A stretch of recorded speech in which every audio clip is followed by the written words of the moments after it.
Hello, അസ്സലാമു അലൈക്കും. എന്തുണ്ട്, എല്ലാവർക്കും സുഖമല്ലേ? ഇന്ന് കുറച്ച് എല്ല്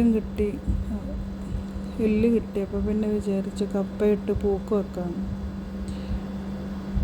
ഇത് എല്ലിൻ്റെ കൂടെ കപ്പയായാലും കുമ്പളങ്ങയായാലും പച്ചക്കായ ആയാലും എന്തിട്ട് വെച്ചാലും നല്ല ടേസ്റ്റാണ്. പക്ഷെ ഏറ്റവും നല്ല ടേസ്റ്റ് കപ്പയിലാണെന്ന് എനിക്ക് തോന്നിയിട്ടുണ്ട്. അപ്പോൾ ഇന്ന് കപ്പ ഇട്ടിട്ട് പൂക്ക് വെക്കുന്ന റെസിപ്പി കാണിക്കാം.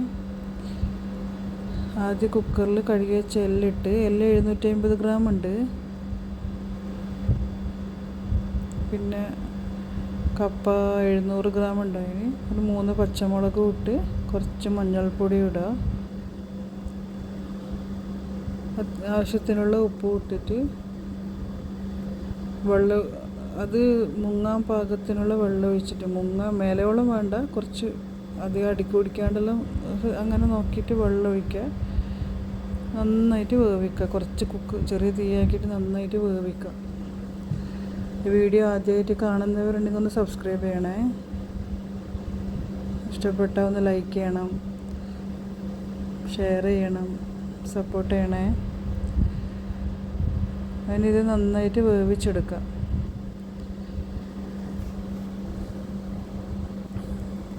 ഇത് നന്നായി വെന്തതിന് ശേഷം എന്തെങ്കിലും നല്ല കട്ടിയുള്ളൊരു സാധനം വെച്ച് നന്നായി അത് ഉടച്ചെടുക്കുക. നന്നായി ഉടച്ചതിന് ശേഷം അതിന് അരപ്പ് ഒഴിക്കണം. ആ അരപ്പ് അരമുറി തേങ്ങ, പിന്നെ അര ടീസ്പൂൺ പെരുംജീരകം, ഒരു 4 അല്ലി വെളുത്തുള്ളി, ഇതിട്ടിട്ട് നല്ലൊരു അരപ്പ് റെഡിയാക്കണം.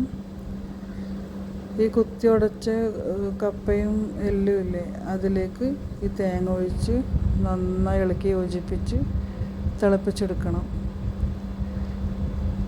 അത് നല്ല കട്ടി തോന്നുന്നുണ്ടെങ്കിൽ ആ മിക്സി ജാറ് കഴുകിയിട്ട് കുറച്ച് വെള്ളം ഒഴിക്കണം. കാരണം കുറച്ച് തണുക്കുന്നവരും അത് കട്ടി കൂടും. അപ്പോൾ കുറച്ച് വെള്ളം ഒഴിക്കണം.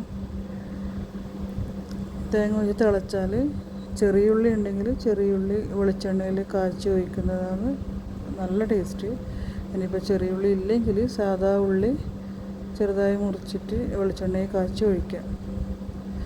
ഇതാണ് ഒരു രക്ഷയില്ലാത്ത ടേസ്റ്റാണ്. എന്തായാലും നിങ്ങൾ ട്രൈ ചെയ്ത് നോക്ക്. ഇഷ്ടപ്പെട്ടാൽ ലൈക്ക് ചെയ്യ്. എന്താണ് അതിൻ്റെ അഭിപ്രായം ഒന്ന് കമൻറ്റ് ചെയ്യട്ടോ. എന്താ നിങ്ങളിവിടെ ഉണ്ടാക്കലുണ്ടോ? ഇതിൻ്റെ പേരെന്താണെന്നുള്ളതൊന്ന് കമൻറ്റ് ചെയ്യണേ. ശരിക്കും പൂക്ക് എന്നാണ് നമ്മളെ നാട്ടിലെല്ലാം പറയാം.